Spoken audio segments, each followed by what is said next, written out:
नमस्कार साथियों, स्वागत है आपका बैंकर साथी चैनल में। साथियों, इस वीडियो में हम डिस्कस करेंगे जेआईबी के फर्स्ट पेपर की यूनिट 41, जिसका नाम है चैनल मैनेजमेंट। जितने भी प्रोड्यूसर्स होते हैं, इंडस्ट्रीज़ होती हैं जहाँ पर गुड्स प्रोड्यूस होती हैं, ज़्यादातर जो प्रोड्यूसर्स होते हैं वो डायरेक्टली अपनी गुड्स रिटेलर को सेल नहीं करते हैं। आपने अक्सर देखा होगा कि इनकी एक पूरी चेन होती है। इंडस्ट्रीज़ में जहाँ प्रोडक्शन होता है वहाँ से वो उस चैनल के थ्रू होलसेलर्स के पास जाता है, फिर रिटेलर्स के पास जाता है। इस तरह के और भी इंटरमीडिएटरीज रहते हैं, उनके थ्रू होते होते जो फाइनल एंड जो कंज्यूमर है उनके पास तक वो गुड्स पहुंचती हैं।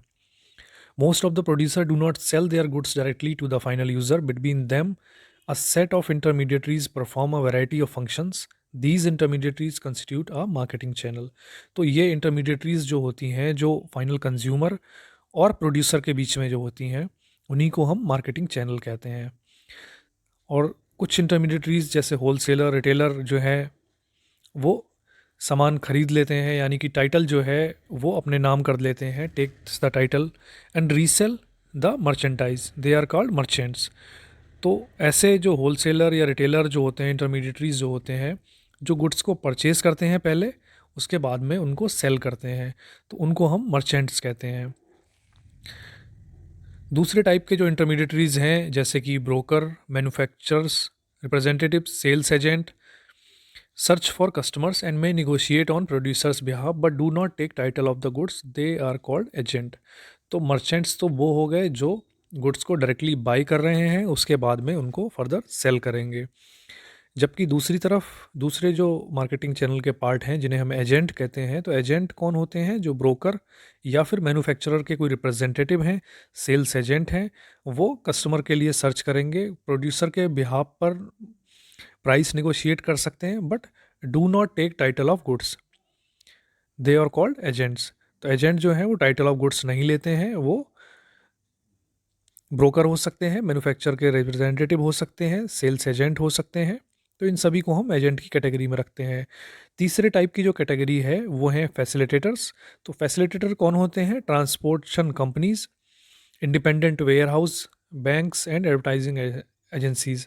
अब ये लोग क्या करते हैं? ये असिस्ट करते हैं डिस्ट्रीब्यूशन प्रोसेस में, but neither do they take title of goods nor do negotiate purchase और सेल्स। तो ना तो ये गुड्स को ख़रीदते हैं यानी कि उनका टाइटल लेते हैं, और ना ही ये परचेज़ में और सेल्स में कोई नेगोशिएशन का कोई रोल निभाते हैं। तो ऐसे जो इंटरमीडिएटरीज होते हैं उनको हम फैसिलिटेटर कहते हैं। तो तीन हो गए, मर्चेंट्स हो गए, एजेंट्स हो गए, फैसिलिटेटर हो गए। मर्चेंट्स जो बाई और सेल करते हैं, टाइटल ऑफ गुड्स लेते हैं अपने नाम पर। सेकंड जो एजेंट, जो ब्रोकर या मैन्युफैक्चरर हो गए, जो सेल्स में नेगोशिएशन का पार्ट प्ले करते हैं। और तीसरे हो गए फैसिलिटेटर, जो सेल्स में असिस्ट करते हैं बट डायरेक्टली इन्वॉल्व उसमें नेगोशिएशन में भी और सेल परचेज में नहीं होते हैं। तो इस तरह से अगर हम इसकी डेफिनेशन देखें तो market channels are set independent organisations involve in process of marketing a product और सर्विसेज अवेलेबल फॉर यूज और कंजप्शन। तो मार्केट चैनल जो होते हैं वो एक इंडिपेंडेंट ऑर्गेनाइजेशंस हैं, सेट इंडिपेंडेंट ऑर्गेनाइजेशंस हैं, जो कि मार्केटिंग, किसी प्रोडक्ट की मार्केटिंग का जो प्रोसेस है या प्रोडक्ट की या सर्विसेज की, तो उसमें इन्वॉल्व होते हैं।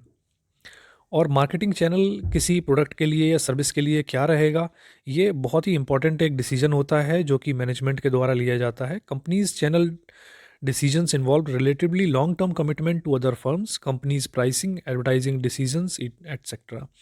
तो जब भी कोई कंपनी ये डिसाइड करती है कि वो किसी प्रोडक्ट या सर्विस के लिए अपनी किस तरह का मार्केटिंग चैनल यूज़ करेगी, तो उसमें कई चीज़ों का कंपनी ध्यान रखती है, जैसे कि long term commitment to other firms, company की प्राइसिंग कितनी रहने वाली है, एडवर्टाइजिंग डिसीजंस यानी किस तरह से वो एडवर्टाइज़ करेंगे, और भी इससे रिलेटेड जो इम्पोर्टेंट जो चीज़ें हैं उनका ध्यान इसमें रखा जाता है। उसी के बेसिस पे मार्केटिंग चैनल डिसाइड किया जाता है।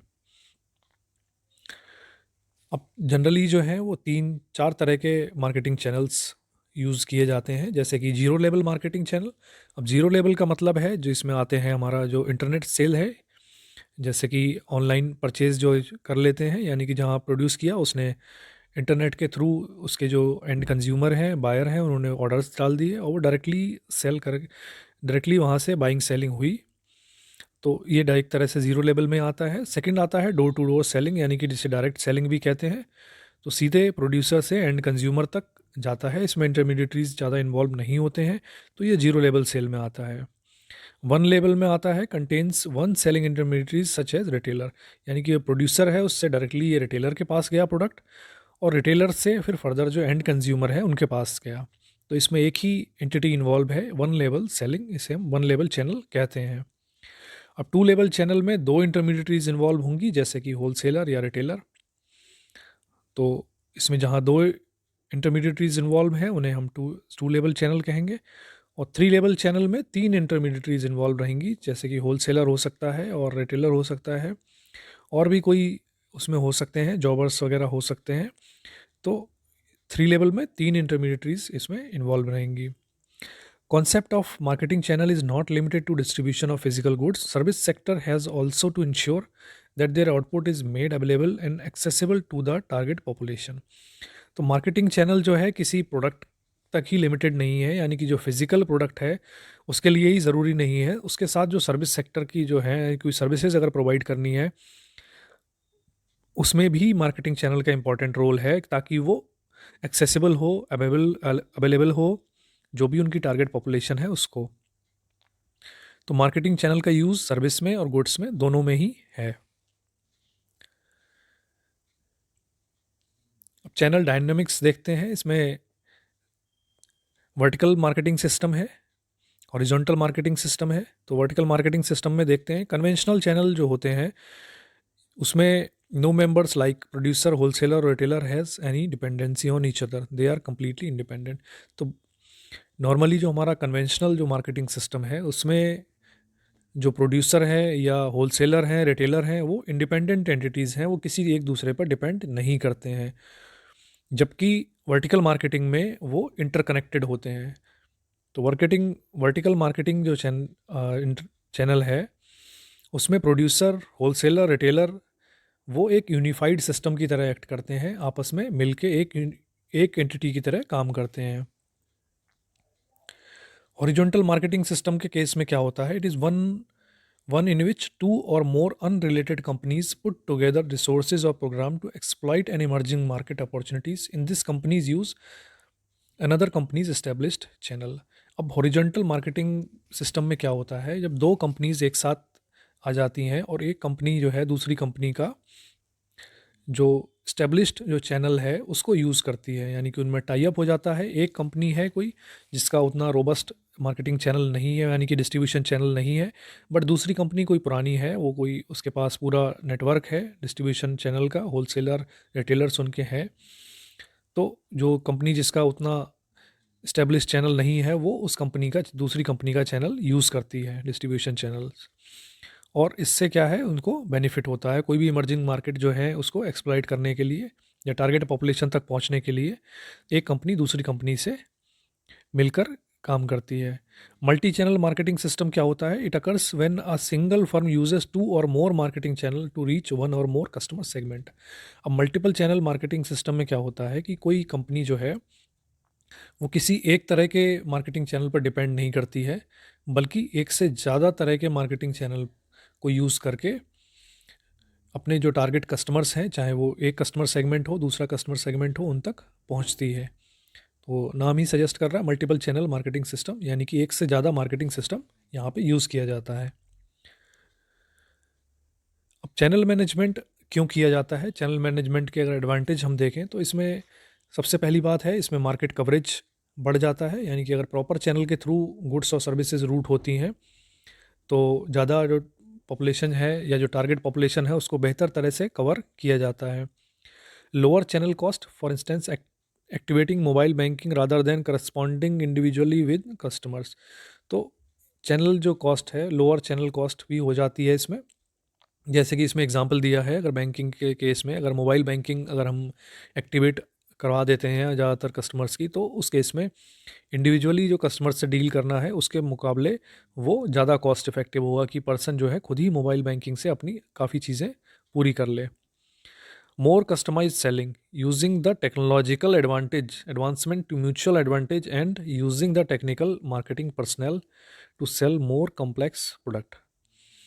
अब जो चैनल मैनेजमेंट अगर बेहतर तरीके से यूज़ किया जाता है तो उसमें जो कस्टमाइज्ड सेलिंग की जा सकती है, मोर कस्टमाइज्ड सेलिंग, यानी कि फॉर अ पर्टिकुलर पर्सन, जो जिस तरह की पर्सन की नीड है उसको उसी तरह का प्रोडक्ट हम दें।